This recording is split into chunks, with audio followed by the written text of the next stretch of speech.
बिस्मिल्लाहिर्रहमानिर्रहीम। अगर अभी तक आपने ilmiz.com के यूट्यूब चैनल को सब्सक्राइब नहीं किया तो आप अभी ilmiz.com के यूट्यूब चैनल को सब्सक्राइब करें और बेल के आइकन को प्रेस करें और अभी सीखना शुरू करें। जज़ाकल्लाह।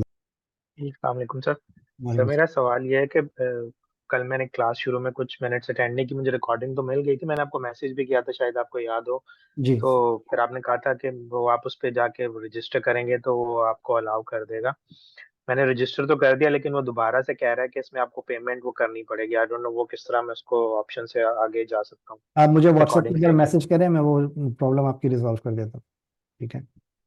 ठीक है। और दूसरा सवाल सर, ये जब इसमें वीएस कोड में ये चीजें लिख रहे हैं तो वेब ब्राउजर में किस तरह ओपन हो रही है? इसके लिए आपने स्टार्टिंग में कुछ मैं आपको लगाया था कोड या आप नहीं, मैं आपको बता देता हूँ। ये हमने एक फाइल क्रिएट करी, आप इस सेशन की रिकॉर्डिंग देखेंगे ना तो आपको समझ में आ जाएगा। हमने ये फाइल क्रिएट ठीक है। करी है और फाइल क्रिएट करके हमने उसको जैसे ये हमारी फाइल है, ठीक है। इस फाइल को आप जी सिंपल जी। ड्रैग करके आप अपने ब्राउजर में आप यहाँ पे ड्रॉप कर दें तो ये फाइल आपकी यहाँ पर ओपन हो जाती है। और फिर जब भी आप इसको चेंज करेंगे यहाँ पे, और चेंज करने के बाद सेव करें, सेव करने के बाद आप इसको रिफ्रेश करेंगे तो आपका चेंज अफेक्ट हो जाएगा यहाँ पे।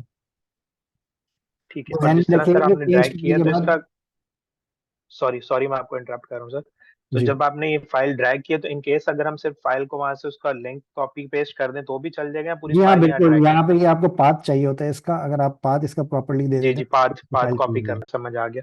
और दूसरा ये सर कि जो वी जब आपने वीएस कोड यूज कर रहे हैं तो मैंने देखा कि उसके अंदर उसका जो प्रिडिक्टिव कोड है या जो भी आप टाइप कर रहे होते तो वो आपको बताने की कोशिश कर रहा था, मतलब आगे से कि जैसे अगर हमने कहीं एरर कर दिया है तो ये ऐड करना है। जैसे आपने वो जी सेमी राइट। कॉलन हटाया जी, था, मैं इसका थोड़ा उसमें सा आप प्रिडिक्ट लोगों को किया कि गाइड भाई करना इसमें चाहूंगा। Semi colon. जी, मैं इसका थोड़ा सा आपको गाइड करना चाहूंगा इसके ऊपर कि इस तरह की ये जो इसकी प्रिडिक्शंस होती है ना वीएस कोड की, ये बहुत ही मतलब प्रॉपर प्रिडिक्शंस होती हैं। मतलब ये गलत नहीं होती हैं प्रिडिक्शंस। कोई भी आपकी कोड की प्रिडिक्शन होती है वो आपकी प्रॉपर प्रिडिक्शंस होती है, लेकिन ये आपके एक तरह से नुकसान भी होता है, क्योंकि जब आपको ये प्रिडिक्ट करते हैं ना तो फिर आप खुद राइट नहीं करते हैं, फिर आप उसमें प्रिडिक्शन से सिलेक्ट कर लेते हैं, ठीक है। तो जब तक आप खुद से जी राइट जी। नहीं करेंगे तब तक आपको ये चीज़ें मेमोराइज नहीं होंगी, ये ध्यान में रखिएगा। जब अपने इनिशियल लेवल के अंदर, इनिशियल स्टेज के अंदर जब सीखा था तो मैं नोट पैड यूज़ करता था। मैं प्रेफर करूंगा आप लोगों को भी कि अगर आप लोग नोट पैड यूज़ कर सकें अपनी इनिशियल प्रैक्टिस के अंदर। फॉर एग्जांपल आप शुरू की 10 15 20 क्लासेस आप नोट पैड के ऊपर आप लें और उसके ऊपर आप प्रैक्टिस करें। तो ये मैं बहुत हाईली मैं रिकमेंड करूंगा आप लोगों को कि आप नोट पैड के ऊपर आप अपना जब तक नहीं लिखेंगे तब तक आपको ये चीज़ें समझ में नहीं आएंगी। उसके ऊपर आपको, मुझे पता है, बहुत सारे इश्यूज आएंगे, लेकिन जब तक आप उन इश्यूज को रिजॉल्व नहीं करेंगे आपकी बेस स्ट्रांग नहीं होगी, ये ध्यान में रखिएगा। तो जी जी सर, ये आप उसका प्लीज एक एग्जांपल बता दीजिएगा। आज अगर टाइम है 2 4 मिनट तो ठीक है, वरना जब नेक्स्ट क्लास हो तो नोटपैड पे किस तरह आप उसको यूज करेंगे वो बता नोट दीजिएगा। पैड पे बड़ा सिंपल है। आप नोट पैड को अपने पास ओपन करें। नोट पैड को ओपन करेंगे तो वो आपको एक नई फाइल आपको बना, एक नोट पैड को जब आप सेव करेंगे तो सेव करते वक्त जो आप फाइल का नाम लिख रहे हैं उसके अंदर डॉट टीएक्सटी की जगह आप डॉट एचटीएमएल यूज कर लें, ठीक है। ये सिंपल तरीका है नोटपैड में यूज करने का। डॉट एचटीएमएल नोटपैड के अंदर आप लिखेंगे, उसके अंदर आप सेम कोड लिखेंगे तो वो ब्राउजर पे आप ओपन करेंगे तो वो सेम ही बिहेव करेगा। मतलब ब्राउजर का और वीएस कोड का कोई रिलेशन नहीं है। ब्राउजर को जो चाहिए होता है वो आपका कोड चाहिए होता है। जब जो आप अगर ब्राउजर को जी आप जी। प्रॉपर्ली कोड आप प्रोवाइड कर देंगे, इवन के जो आपका फॉर्मेटिंग आ रही है, फॉर्मेटिंग भी अगर आप सही से नहीं प्रोवाइड करें तब भी ब्राउजर आपका कोड रन कर देगा। जैसे फॉर एग्जाम्पल अगर जी मैं ठीक है, मैं ये पूछना चाह रहा था सर कि जैसे इसमें तो आपने हेड लिखा तो एंटर किया तो खुद ही ऑटोमेटिकली वो लाइन एडजस्ट हो जाती है, स्पेस एडजस्ट हो एग्जैक्टली जाती है? राइट। अब जैसे अगर मैंने यहाँ पे फॉर्मेटिंग इसकी रिमूव कर दी, लेकिन अगर फिर भी मैं यहाँ पे ब्राउजर को रिफ्रेश करूंगा तो आप पे कोड पे कोई फर्क नहीं पड़ेगा। ये सिर्फ आपकी रीडेबिलिटी के लिए होता है कि आप आपकी रीडेबिलिटी के लिए ये आसान हो, ठीक है। ठीक है, एज लॉन्ग एज वो जो जो जरूरी कंपोनेंट्स हैं, जिस तरह आपने वो बैक स्लैश लगाया या कॉलन लगाया या कॉमा लगाया वो लगे होंगे तो फाइल जरूर काम करेगी, राइट? जी हाँ, बिल्कुल। स्पेसिंग या लाइनिंग से फर्क नहीं पड़ेगा? नहीं, स्पेसिंग या लाइनिंग से कोई फर्क नहीं पड़ेगा। आपका जो कोड है वो आपका प्रॉपर होना चाहिए। ठीक है ठीक है, thank you sir. No problem. तो जी, और किसी का कोई क्वेश्चन प्लीज पूछ सकते हैं। अस्सलाम वालेकुम सर। वालेकुम सलाम। सर जैसा कि आपने H1 हेडिंग एक दी जी और H1 से H6 तक हेडिंग्स अप्लाई की, अच्छा उसके बाद आपने H1 को स्टाइल किया। अच्छा अब उसको स्टाइल को आपने फॉन्ट साइज भी अप्लाई किया 10 पिक्सल्स। अब जब हमने उसको रेंडर किया तो वो H1 जो जो बाय डिफॉल्ट उसको हमारा ब्राउजर H1 कंसीडर कर रहा था, अब उसका स्टाइल साइज जो है वो 10 पिक्सल हो गया। तो जी। क्या अभी भी सर्च इंजन में या ब्राउजर को वो H1 हेडिंग ही शो हो रही है या अब उसकी स्टेट चेंज हो चुकी है, क्योंकि उसका साइज तो नहीं, चेंज हो गया। मैं बता देता हूँ। जो आपके सर्च इंजन होते हैं, सर्च इंजन आपके स्टाइलिंग के ऊपर नहीं चलते, ये ध्यान में रखिएगा। आप स्टाइल कुछ भी आप अप्लाई कर दें, सर्च इंजन आपके स्टाइल को रीड नहीं करता है। सर्च इंजन जो रीड करता है वो आपके टैग को रीड करता है। अगर फॉर एग्जांपल आपने यहाँ पे H1, आपने 3 H1 यहाँ पे लगा दिए और एक का साइज आपने सबसे बड़ा रख दिया, और दोनों H1 के साइज आपने पैराग्राफ के उसके ऊपर, पैराग्राफ के साइज के ऊपर रख दिए, तो वो सर्च इंजन उसको रॉन्ग ट्रीट करेगा, क्योंकि सर्च इंजन के आपको आपका रीड करेगा आपके कोड को। कोड आपका क्या होगा?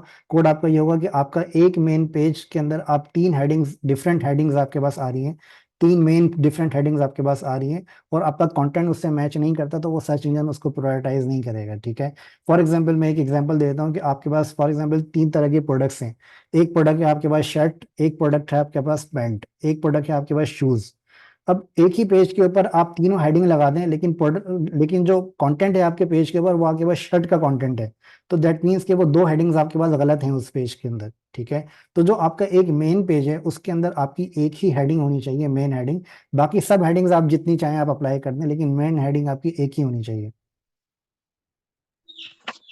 अच्छा सर, अब इसमें पूछना ये चाह रहा था कि H1 का साइज अगर कम या ज्यादा हो जा हम कर देते हैं तो वो रहेगा H1 ही।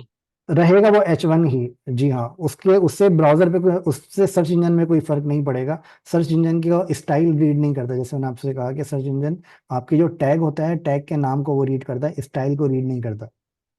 अच्छा, दूसरा सर ये बताइएगा कि कुछ स्पेसिंग का पूछना चाह रहा था जी कि बताएं। अगर इस स्टाइल के बाद आपने अगर हम कोई एक स्पेस दे दें, उसके बाद हम अगला एट्रीब्यूट उसको देते हैं, मसलन वैल्यूज देते हैं, तो इसमें कोई फर्क तो नहीं पड़ता?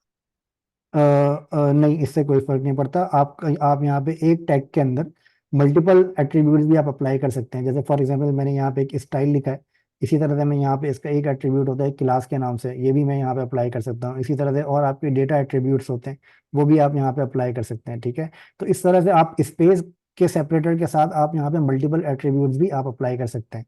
और इसको फॉर्मेट करने का तरीका आपको समझाने के लिए मैं ये कर देता हूँ कि आप इस तरीके से अपने कोड को फॉर्मेट कर दें, ताकि आपको ये चीज़ ध्यान में रहे कि ये आपका आपका ये टैग है, और यहाँ पे आपने ये 3 एट्रीब्यूट्स अलग अलग अप्लाई कर दिए, और ये इनकी वैल्यूज है हर एट्रीब्यूट की। आप ये आपकी रीडेबिलिटी के लिए आसान हो जाता है, जस्ट फॉर इनिशियल पर्पस, ठीक है। ये इनिशियली आपको रीड करने में प्रॉब्लम होगी, तो आप इस तरीके से अप्लाई कर सकते हैं। सर एक और बात कंफर्म करूं जी। कि H1 और पैराग्राफ के अंदर आपने एंटर के एक स्पेस ऐड की है, यहाँ तो पे क्या अगर हम मल्टीपल टाइम स्पेसेस इसमें दें तो रेंडरिंग में भी वो एक ही स्पेस कंसीडर होती है या आप उसमें भी? आप ये वाले स्पेस की बात करें। जी बिल्कुल।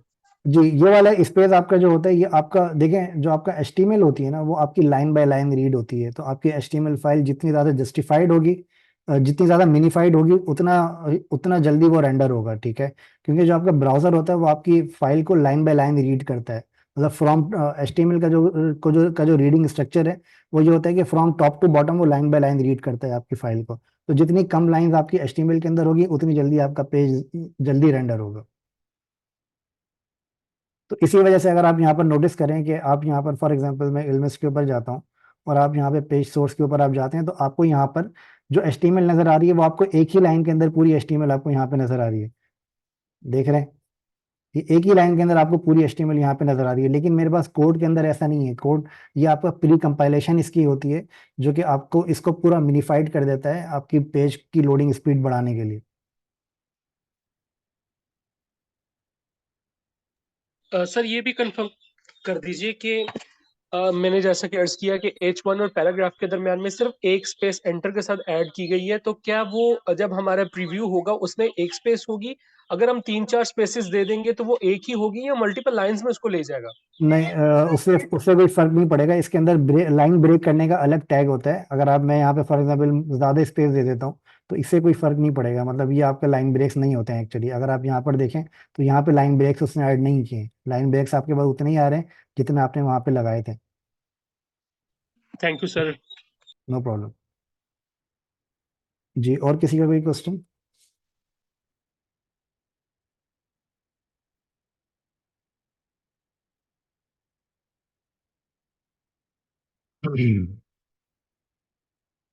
ओके अच्छा, इसके अंदर फिग्मा डिज़ाइन का आपने मुझसे पूछा है, तो फिग्मा डिज़ाइन के अंदर जो वेबसाइट आपकी होती है वो अटैच नहीं होती इसके अंदर। उसके अंदर आपको वन बाय वन करके आपको एक एक चीज़ क्रिएट करनी पड़ती है। जब आप HTML जब आप बनाते हैं तो आपको एक एक चीज़ आपको स्टाइल करनी पड़ती है, वो हम इम्प्लीमेंट करना शुरू करेंगे तो उसके अंदर आपको इस चीज़ का आइडिया हो जाएगा।